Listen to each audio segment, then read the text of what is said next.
When you look into the night sky, you look back in time. But how far back in time can you see? Could you see with a big enough telescope the first stars and galaxies? And could you see the light from the great flash of the Big Bang itself? As we look out, we look back in time. We cannot look infinitely far out, since sooner or later we will see the Big Bang. The universe started from an extremely hot and dense era. As we go backwards in time, the universe gets progressively younger, hotter and denser.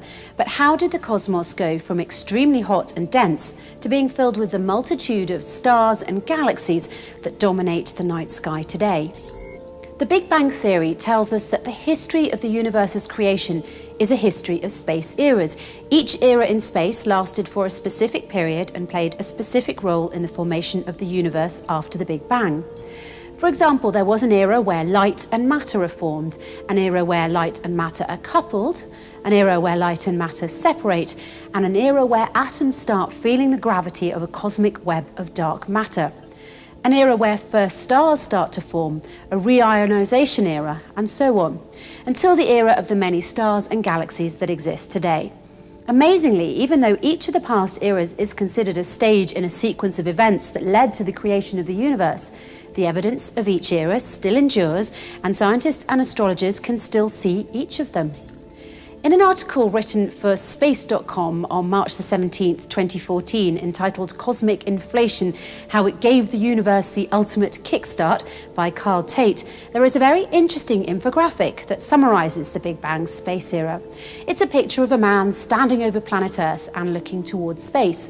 A caption over the image reads, "Looking out in space and back in time." The photo explains that your eyes can see back very far in time to the degree that you might see the great flash of the Big Bang itself.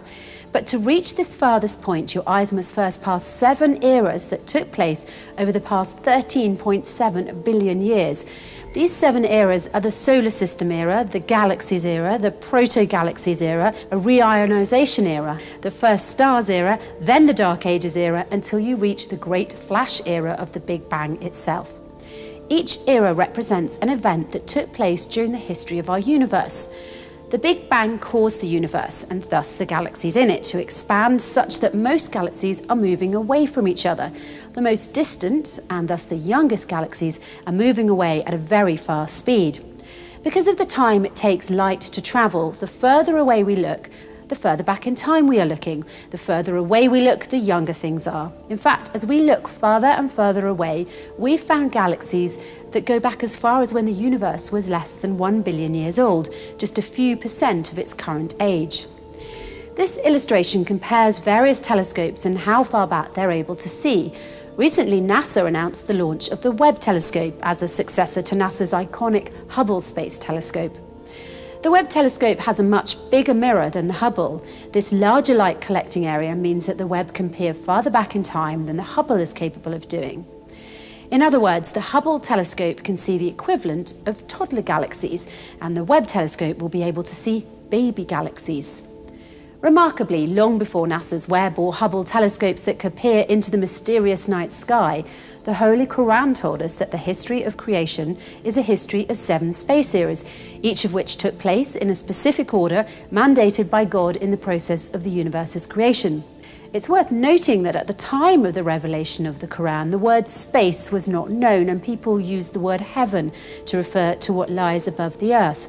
So in the Quranic verses we're going to mention now, the word heaven is referring to what we call space.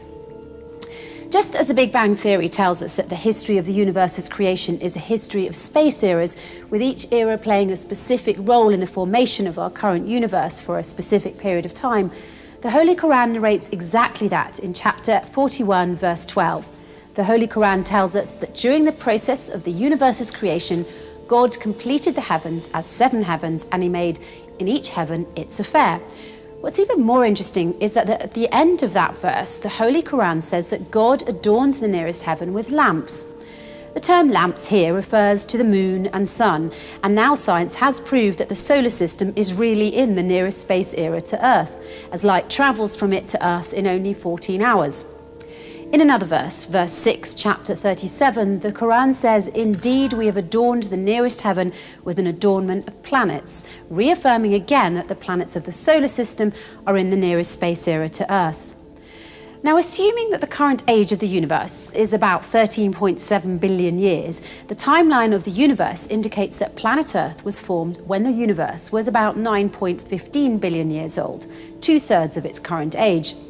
The timeline of the universe also indicates that around this time there was a transition from decelerating to accelerating expansion in space. This accelerated expansion prevented any more inflationary structures from entering the horizon and prevented new gravitationally bound structures from forming. This exactly matches the Quranic timeline of the universe mentioned in chapter 41, verses 10 to 12. In these verses, the Holy Qur'an tells us that the earth was formed in 4 days out of a total of 6 days, namely when the universe was 2/3 of its age. Then the verses continue to tell us that after earth had been formed, the heavens, what we now call space, continued to increase in size, what we now call accelerating expansion.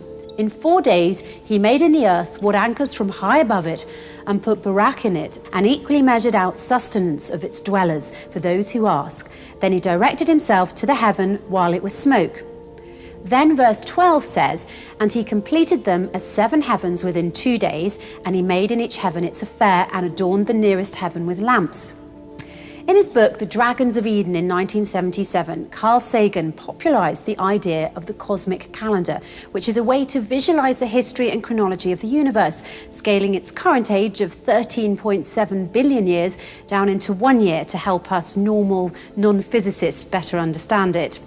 God Almighty has done the same thing in the Holy Qur'an, condensing the universe's age in 6 days. Moreover, although we know that the earth is round, it's actually more like a bumpy spheroid, NASA has determined the geometry of the universe to be nearly flat. And God tells us in the Holy Qur'an that he completed the creation of the space's 7 eras in a flat shape. In chapter 2, verse 29, the Holy Qur'an states, "It is he who created for you all that is in the earth, and then he directed himself to the heaven.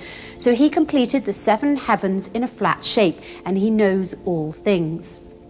Interestingly enough, the Holy Qur'an also references what modern physicists now refer to as the cosmological principle.